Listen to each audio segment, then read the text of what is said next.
Econ students around the world. Before we begin, I would like to formally introduce myself. I go by the name KH or Wink Online, and currently I am studying economics in Japan. Today I would like to continue my tradition to explain the concepts of elasticity of demand, and of course as fast as possible. Now you may be looking at the duration of this video and think that it isn't as fast as you imagined, but I still tried my best to break down elasticity into simple pieces so you can easily put the puzzle back in place.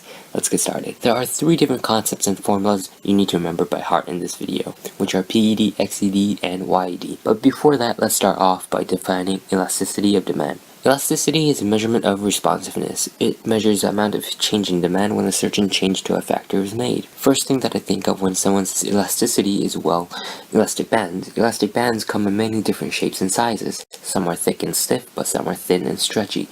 Elasticity is measuring how certain elastic bands behave. Let's get this analogy into economics. In economics, goods and services come in many different shapes and sizes, like elastic bands. While one good may sell very well even if they increase the price, some goods struggle with sales if their competitors become cheaper, and some goods do great if the income of certain demographics increase. Elasticity of demand is a measurement of how goods or services respond to certain changes. Let's start off with PED. PED is an initialism for price elasticity of demand. Price elasticity of demand measures how demand responds to a change in price of a product. It can be written in this formula: PED equals absolute value of percentage change in quantity demanded of the product over percentage change in price of the product. There are only 2 things you want to look for at PED: elastic or inelastic. Elastic means goods or service responds relatively high when a certain change made to a product. When PED is over 1, it is elastic. Inelastic is an opposite of elastic, and it is when the good or service does not respond as much when a certain change is made to a product. When PED is between 1 and 0, it is inelastic. Basically, elastic is like a thin, stretchy elastic band where it doesn't take much effort to stretch it, while inelastic is like thick and stiff bands where you need a lot of force to stretch it. For example, let's say there's a new limited Blu-ray release of your favorite TV show, but like all Blu-ray releases, it is very expensive. So you decide to increase the price of your bread you are selling in your shop by $2, hoping to increase your revenue. Right now, your demand for your bread is 100 per day at a price of $10, which gives you $1,000 per day. So you increase your price to $12, but you notice that only 50 pieces of bread were sold, which only gives us $600 per day. Let's calculate the price elasticity of demand. PED is a change in demand per change in price, all in percentages. So, change in demand would be 50 minus 100 over 100, which is negative 50%, and the change in price would be 12 minus 10 over 10, which is 20%.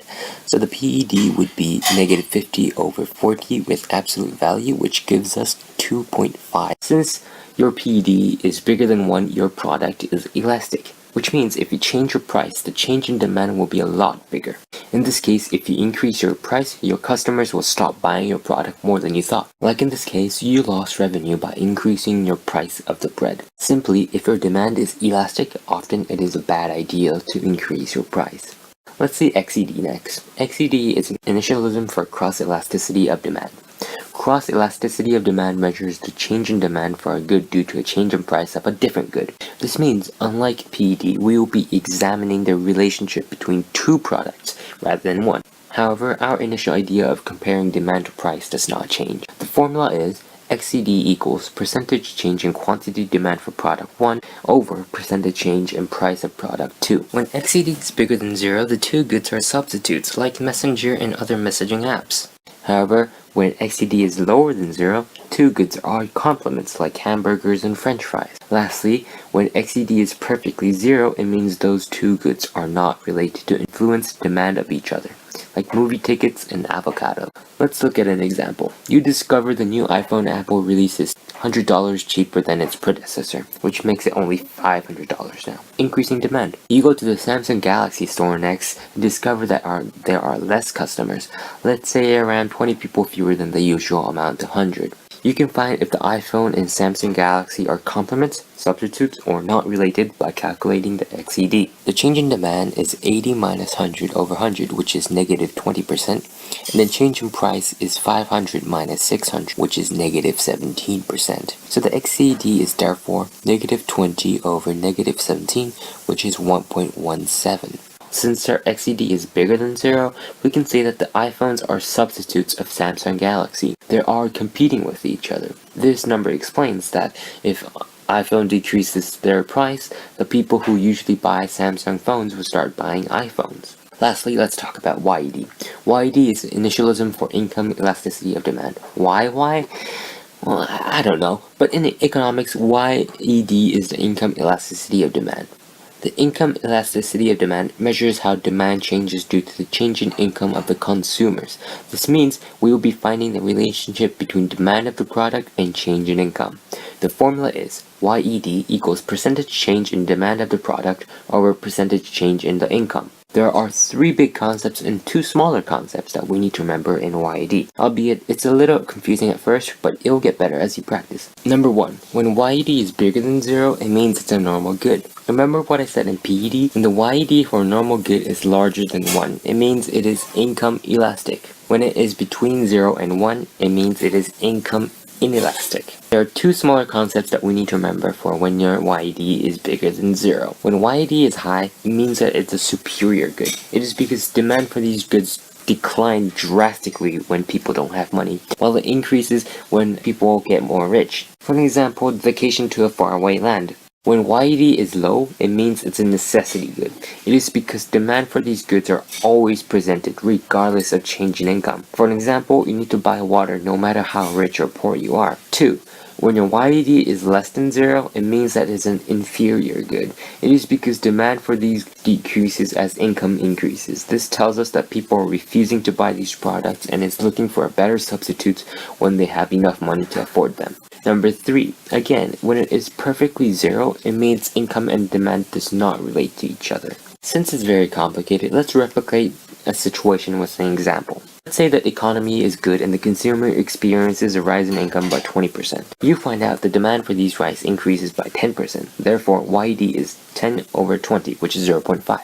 Since 0.5 is positive, rice is a normal good. Since YED is in between 0 and 1, we can also say that rice is income inelastic, and it is a necessity good because a lot of people eat rice every day to survive. So that was a long chapter in elasticity of demand, so I would like to conclude with the overview and my personal tips for exams.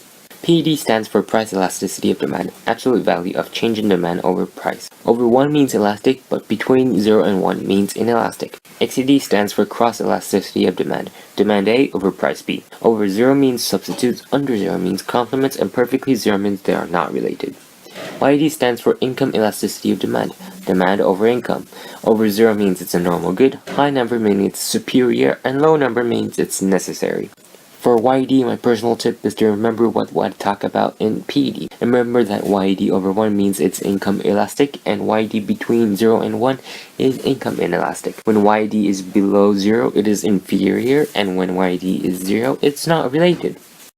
Another tip for you to easily remember these concepts is that if you look closely for all 3 formulas, demand goes on top of amount of money. Always. So when you hear elasticity of demand, you can remind yourself that demand always goes on top of the amount of money. Be cautious with the fact that 3 elasticity formulas are calculated through percentage changes, and another thing you need to be careful is that elasticity of demand does not have any units, because it's a ratio. We finally again finished another chapter in economics. Hopefully this video helped you understand the concepts in any way. As always, please leave a feedback for any improvements and stick around for a couple seconds.